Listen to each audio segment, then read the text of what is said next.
प्रभावती ने एक दिन बढ़िया मक्खन निकारो और महाराज मक्खन निकाल करके छीके पर टांगो, और वो बालक ने देख लिया, दौड़ करके ठाकुर जी के पास बोले आज भाभी ने मक्खन निकालो, आज ही चलो लाला। बोला हाँ आज चलेंगे। प्रभावती यमुना जल भरने के लिए गई, ठाकुर जी उसके यहाँ प्रवेश कर गए और प्रवेश करके महाराज चार के ऊपर तीन के ऊपर दो के सबसे ऊपर ठाकुर जी, और ठाकुर जी लेकर के बढ़िया मक्खन खाने लगे। मक्खन पाते हैं, ग्वाल बालों को पवाते हैं, और जब सब पा लेते हैं तो फिर मरकान भूषण संग में बंदर और चलते हैं उनको भी पवाते हैं। लेकिन प्रभावती के यहाँ इतना मक्खन था, ठाकुर जी का भी पेट भर गया, ग्वाल वालों का भी भर गया और सब बंदरों का भी पेट भर गया, लेकिन मक्खन अभी पूरा नहीं हुआ, खत्म नहीं हुआ। ग्वाल बाल बोले लाला मक्खन तो अभी बहुत सारो बच गो।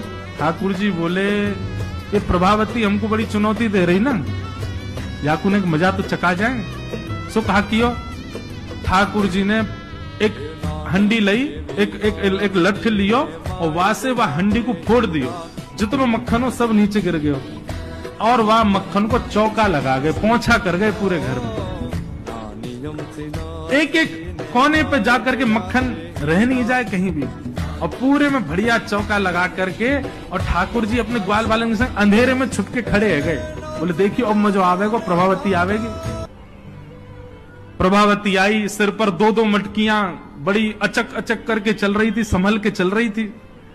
जैसे ही माने द्वार खोलो, और द्वार खोलते ही अपनो पाम भीतर धरो, रिपटी महाराज ऐसी रिपटी सिर में लगी, कमर में लगी, हाथ पाम बाकी सब रहे कह गए, और गिरी सो गिरी।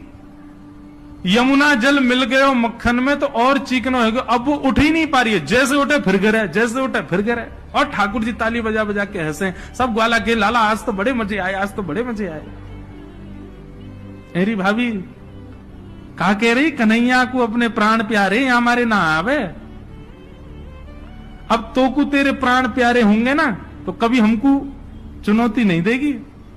और ठाकुर जी भाग गए।